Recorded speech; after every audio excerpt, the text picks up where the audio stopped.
माता लक्ष्मी कहती है, घर की ये 5 चीजें कभी दूसरों को नहीं देनी चाहिए। आज हम आपको मां लक्ष्मी की एक प्राचीन कथा सुनाने जा रहे हैं। इस कथा के माध्यम से आपको पता चल जाएगा कि एक स्त्री को अपने घर की कौन सी चीजें दूसरों को नहीं देनी चाहिए। जो भी स्त्री यह चीजें दूसरों को दे देती है, मां लक्ष्मी उसके घर को छोड़कर चली जाती है। इसीलिए दोस्तों, आप इस कथा को पूरा जरूर सुने, क्योंकि आधा अधूरा ज्ञान घातक होता है।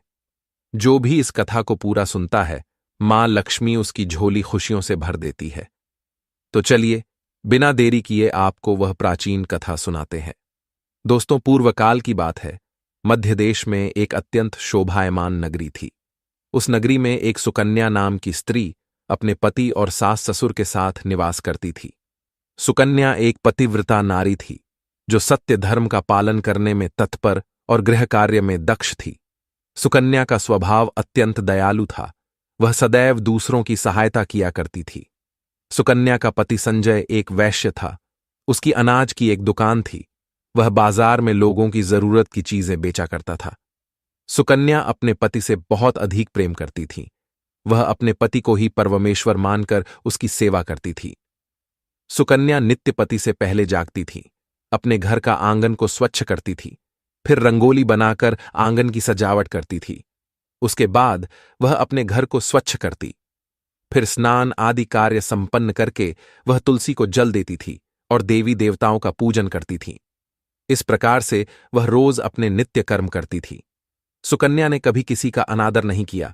वह सभी के साथ मधुर वाणी में बातें करती थी। सभी लोग सुकन्या को देखकर कहने लगे थे कि यह तो साक्षात लक्ष्मी के समान गुणों वाली स्त्री है। यह अपने परिवार का कितने अच्छे से ख्याल रखती है। इसके अलावा सुकन्या दान धर्म करते समय कभी अपने हाथ पीछे नहीं खींचती थी। उसके द्वार पर जो भी याचक आता, वह उसे दान दिए बगैर नहीं भेजती थी। उसके द्वार से कोई खाली हाथ नहीं जाता था। जो भी भूखा उसके द्वार पर आता, तो वह भरपेट भोजन करके ही लौटता था, जिससे उसके द्वार पर आए हुए सभी याचक अत्यंत प्रसन्न होकर उसे आशीर्वाद देकर लौट जाते थे। इतना ही नहीं, सुकन्या अपने पड़ोसियों की भी सहायता करती थी। उसके पड़ोस में जो भी गरीब और दुखी लोग रहते थे, उन्हें भी वह नित्य भोजन दिया करती थी। पड़ोसियों को जो जो चीजें लगतीं, सुकन्या बिना विचार किए ही दे दिया करती थीं, जिस कारण से सुकन्या के पड़ोसी भी उसका बहुत अधिक सम्मान करते थे। वे कहते थे, अहो, यह सुकन्या तो साक्षात देवी है। देवी साक्षात मां अन्नपूर्णा ने ही सुकन्या के रूप में जन्म लिया है। लोग जब भी सुकन्या की प्रशंसा करते, तो वे सभी उसके विषय में अच्छी बातें ही कहते। लेकिन लोगों की बातें सुनकर भी सुकन्या ने कभी घमंड नहीं किया। वह उन सभी को आदर और सम्मान से ही बातें किया करती थी। फिर एक दिन की बात है, सुकन्या की एक पड़ोसन उसके घर पर आती है। सुकन्या उसका स्वागत करती है और बड़े प्रेम से उसे कहती है, हे बहन, हमारे घर में तुम्हारा स्वागत है। आज किस कारण से तुम्हारा मेरे घर पर आगमन हुआ है? यदि कोई वस्तु चाहिए तो मुझसे मांग लो, मैं तुम्हारी अवश्य मदद करूंगी। सुकन्या की पड़ोसन कहती है, हे सुकन्या बहन, आज मेरे घर पर बहुत से रिश्तेदार आए हैं। उनके लिए मैं भोजन बना रही हूँ। इसीलिए मैं तुम्हारे पास रोटी बनाने के लिए चकला बेलन और तवा मांगने आई हूँ।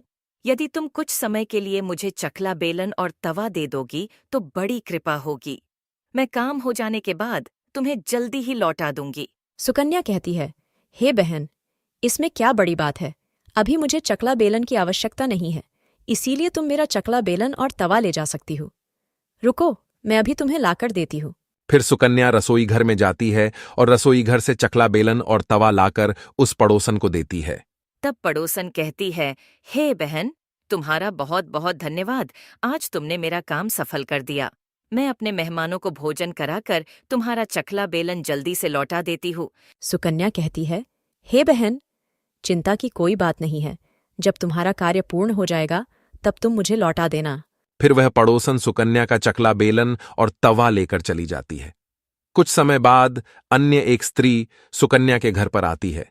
सुकन्या उसका भी प्रेम से स्वागत करती है और पूछती है, पधारो बहन, आज तुम्हें मुझसे क्या काम है? संकोच ना करो और बताओ, तुम्हें मुझसे क्या चाहिए? मैं तुम्हारी मदद जरूर करूंगी।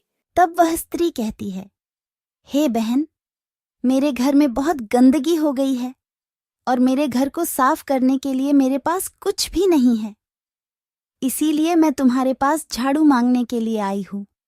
यदि तुम्हें कोई समस्या ना हो तो कृपा करके मुझे अपने घर की झाड़ू दे दो। मैं अपना घर साफ करके तुम्हें झाड़ू लौटा दूंगी। सुकन्या बिना विचार किए ही कहती है, हे बहन, बस झाड़ू ही तो है, इसमें क्या समस्या हो सकती है? तुम रुको, अभी मैं तुम्हें अपने घर की झाड़ू लाकर देती हूँ।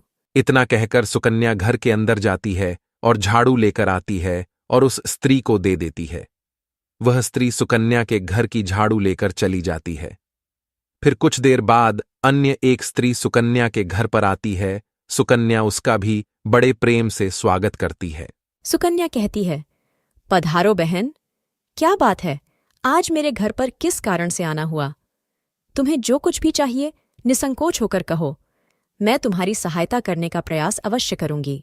तब वह स्त्री कहती है, हे सुकन्या बहन, तुम बड़ी दयालु हो। मैंने तुम्हारे बारे में बहुत सुना है और तुम सभी की मदद करती रहती हो। इसीलिए मैं तुम्हारे पास एक छोटी सी मदद मांगने के लिए आई हूं। सुकन्या कहती है, हे बहन, संकोच ना करो, तुम्हें जो कुछ भी चाहिए मांग लो।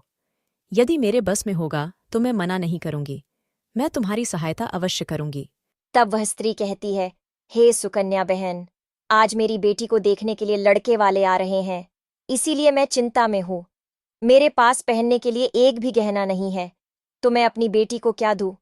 उसके पास पहनने के लिए अच्छे वस्त्र भी नहीं है, इसीलिए कृपा करके मुझे आप थोड़े गहने और वस्त्र उधार में दे दीजिए, केवल एक दिन के लिए। जब लड़के वाले देखकर चले जाएंगे तो मैं तुम्हारे गहने लौटा दूंगी। उस पड़ोसन की बात सुनकर सुकन्या कहती है, बस इतनी सी बात?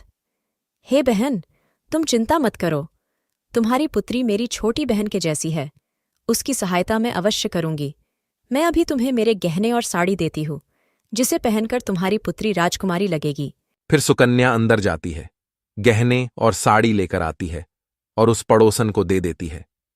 वह पड़ोसन प्रसन्न होकर सुकन्या के गहने और साड़ी लेकर चली जाती है। फिर शाम हो जाती है और अन्य एक पड़ोसन सुकन्या के घर पर आती है। सुकन्या उसका भी बड़े प्रेम से स्वागत करती है और कहती है, पधारो बहन, आज किस कारण से मेरे घर पर आना हुआ? बताओ, मैं तुम्हारी किस प्रकार से सहायता कर सकती हूँ? तुम्हें जो कुछ चाहिए निसंकोच होकर कहो, मैं तुम्हारी मदद जरूर करूंगी। वह पड़ोसन कहती है, हे सुकन्या बहन, तुम बड़ी दयालु हो और तुम सभी की मदद करती हो, इसीलिए मैं तुम्हारे पास आई हूँ। मेरा बच्चा भूखा है और उसे पिलाने के लिए दूध नहीं है, इसीलिए मैं तुम्हारे पास दूध मांगने के लिए आई थी। अगर थोड़ा सा दूध मिल जाता तो बड़ी कृपा होती। सुकन्या कहती है, अरे बहन, इसमें कौन सी बड़ी बात है? लो, अभी मैं तुम्हें दूध दे देती हूँ। सुकन्या रसोई घर में जाती है और थोड़ा सा दूध लेकर आती है और उस पड़ोसन को दे देती है। वह पड़ोसन प्रसन्नता से उस दूध को लेकर चली जाती है। इस प्रकार से सुकन्या अपने सभी पड़ोसियों की मदद कर देती है और प्रसन्न होकर घर का काम करने में लग जाती है। फिर रात होते ही उसका पति घर पर लौट आता है। सुकन्या अपने पति को प्रणाम करती है और उसकी खूब सेवा करती है। रात को दोनों पति पत्नी आनंद से सो जाते हैं। फिर दूसरे दिन वे जागते हैं तो उन्हें एक बहुत ही बुरी खबर कानों पर पड़ती है। एक आदमी दौड़ते हुए सुकन्या के घर पर आता है और सुकन्या के पति से कहता है, हे भाई, कल रात को किसी ने आपकी दुकान लूट ली है, सारा माल गायब है। सुकन्या का पति एकदम से घबरा जाता है और दौड़ते हुए अपने दुकान पर जाता है तो देखता है उसका सारा माल किसी ने लूट लिया है। वह देखता है कि उसके दुकान में रखा हुआ सारा धन भी चोरी हो चुका है। वह दुखी और निराश होकर घर पर लौटता है और सुकन्या को सारी बात बताता है, जिसे सुनकर सुकन्या बहुत दुखी हो जाती है। सुकन्या कहती है, आप चिंता न कीजिए जी, हमारे घर में अभी बहुत सारा धन रखा हुआ है, जिससे आप फिर से व्यापार शुरू कर सकते हैं। फिर सुकन्या अपने घर की तिजोरी में देखती है तो वह भी पूरी तरह खाली दिखाई देती है। उसके अंदर का भी सारा माल अब चोरी हो चुका था। यह देखकर सुकन्या बहुत दुखी हो जाती है। उसे समझ में नहीं आता कि यह कैसे हुआ। सुकन्या का पति उस पर बहुत क्रोधित हो जाता है और पूछता है, सुकन्या, सच सच बताओ, हमारे घर के अंदर रखा हुआ सारा पैसा कहाँ गया? सुकन्या कहती है, हे स्वामी, मैं घर पर ही थी, सारा धन तिजोरी में ही था, किसने इसे चुरा लिया पता नहीं। कृपया आप शांत हो जाइए, हम कोई न कोई उपाय जरूर ढूंढ लेंगे। सुकन्या का पति कहता है, ये जो तुम दूसरे लोगों को घर पर बुलाकर खिलाती हो, अनजान लोगों को घर में बुलाती हो, उसी का फल है ये। उन्हीं में से किसी ने हमारे घर का सारा पैसा चुरा लिया है। क्रोध में आकर सुकन्या का पति उसे भला बुरा कहता है। सुकन्या की सास भी उसे बहुत कोसती है और कहती है, तुम ही इन पड़ोसियों को घर की चीजें देती रहती हो, बिना सोचे किसी की भी मदद कर देती हो। उन्हीं में से किसी ने सारा पैसा चुरा लिया है। घर के सभी लोग सुकन्या को भला बुरा कहने लगते हैं। फिर सुकन्या अपने पति को दिलासा देते हुए कहती है, हे नाथ, मैंने मेरे कुछ गहने हमारी पड़ोसन को दिए हैं, मैं उसके पास से गहने लेकर वापस आती हूँ। फिर सुकन्या उस गरीब पड़ोसन के घर पर जाती है तो देखती है उसके घर पर कोई नहीं होता है। वह स्त्री भी घर छोड़कर सुकन्या के गहने लेकर भाग गई होती है। सुकन्या निराश होकर घर पर लौटती है और अपने पति को सारी बात बता देती है। सुकन्या की बात सुनकर उसका पति आग बबूला हो जाता है और सुकन्या को भला बुरा कहने लगता है। सुकन्या का पति कहता है, हे सुकन्या, तुम बड़ी मूर्ख हो, तुम्हारे ही कारण हमारा सारा धन वैभव चला गया है। तुम्हारे दान देने की आदत के कारण ही हमारे ऊपर यह मुसीबत आन पड़ी है। अब तू इस घर में नहीं रह सकती, तू अभी इसी क्षण इस घर को छोड़कर चली जा। सुकन्या कहती है, हे नाथ, आपके सिवा मेरा इस दुनिया में कोई नहीं है, मैं आपको छोड़कर कहाँ जाऊं। सुकन्या का पति कहता है, तू कहीं पर भी जा, लेकिन अब इस घर में तू नहीं रह सकती। तेरे ही कारण मेरा सब कुछ बर्बाद हो गया है। तू इस घर में रहेगी तो बचा कुचा सब नष्ट हो जाएगा। सुकन्या अपने पति को हाथ जोड़कर विनती करने लगती है, हे स्वामी, ऐसा ना कहिए, मैंने कोई अपराध नहीं किया है। आपके बगैर मैं जीवित नहीं रह सकती। मुझ दासी को आप घर से मत निकालिए। लेकिन सुकन्या का पति उसकी एक नहीं सुनता है और उसे अपने घर से धक्के मारकर निकाल देता है और कहता है, अब तू इस घर से चली जा और लौट कर मत आना। चाहे तो किसी नदी में कूदकर अपनी जान दे दे, लेकिन अब तू इस घर में मेरे साथ नहीं रह सकती। फिर सुकन्या दुखी होकर रोते हुए अपने पति के घर को छोड़कर चली जाती है। चलते चलते सुकन्या माता लक्ष्मी के मंदिर में जाती है और मां लक्ष्मी से प्रार्थना करते हुए कहती हैं, हे माँ, मैंने ऐसा कौन सा पाप किया है जो मेरी ऐसी दशा हुई है। हे माँ लक्ष्मी, मैं तो नित्य आपकी पूजा करती थी, फिर भी आपने मेरा घर क्यों छोड़ा। कृपया मुझे बताओ माँ, मैंने ऐसा कौन सा अपराध किया जो आप मुझसे रूठ गई हो। फिर सुकन्या वहीं पर बैठकर सोचने लगती है, यदि मेरे पति मेरा स्वीकार नहीं करेंगे तो मैं जीवित रहकर क्या करूं। यदि मेरे ही कारण मेरे पति की दुर्दशा हुई है तो मुझे जीवित रहने का कोई अधिकार नहीं है। इतना सोचकर सुकन्या अपने प्राण देने के लिए नदी की तरफ जाने लगती है। नदी के पास जाकर सुकन्या माता लक्ष्मी से प्रार्थना करती है, हे माँ लक्ष्मी, अब मैं अपने प्राण देने जा रही हूँ। यदि मेरे द्वारा तुम्हारी पूजा में कोई कमी रह गई हो तो मुझे माफ करो। मैं अपने पति के बगैर जीवित नहीं रह सकती, इसीलिए अब मैं इस नदी में कूदकर अपने प्राण दे दूंगी। इतना कहकर सुकन्या नदी में कूदने ही वाली होती है कि साक्षात मां लक्ष्मी उस स्थान पर प्रकट हो जाती है।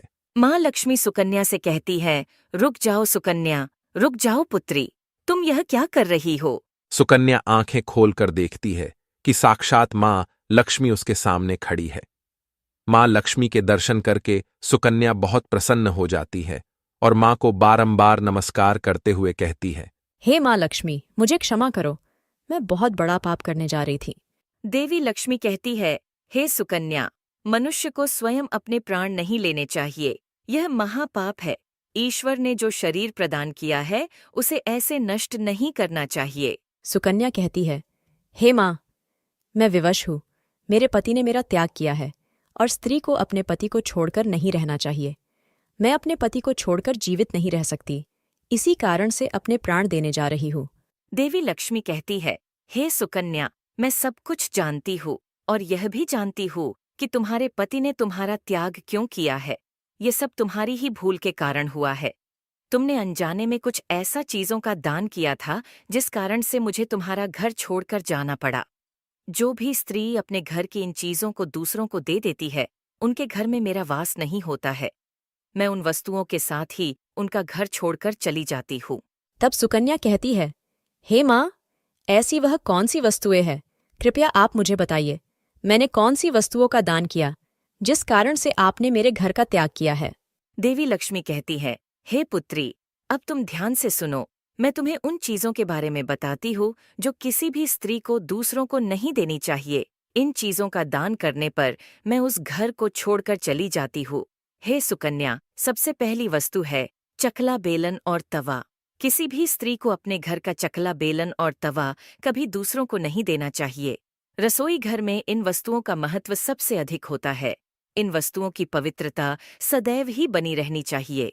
इन्हीं वस्तुओं से भगवान विष्णु को प्रसाद बनाया जाता है और तवे पर बनी पहली रोटी भी गाय को खिलाई जाती है। इसीलिए इन वस्तुओं को हमेशा स्वच्छ और शुद्ध रखना चाहिए। दूसरों को देने पर ये अपवित्र हो सकती है और फिर इनका उपयोग करना अशुभ फल प्रदान करता है। इसीलिए सुकन्या, तुमने अपने रसोई घर के चकला बेलन और तवा अपनी पड़ोसन को देकर पहली सबसे बड़ी भूल की है। आगे माँ लक्ष्मी कहती है, हे सुकन्या, अब तुम दूसरी वस्तु के विषय में सुनो। तुमने अपनी पड़ोसन को अपने घर में रखी हुई झाड़ू ही दे दी।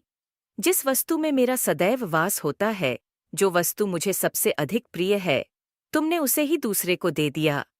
तो फिर मैं तुम्हारे घर में कैसे ठहरती?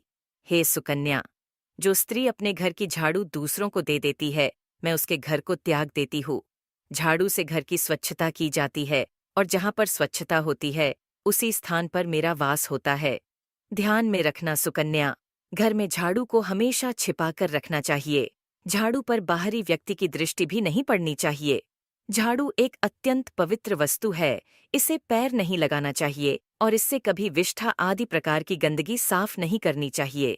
माँ लक्ष्मी कहती है, हे सुकन्या, अब तुम तीसरी वस्तु के विषय में सुनो, जो एक स्त्री को कभी दूसरों को नहीं देनी चाहिए।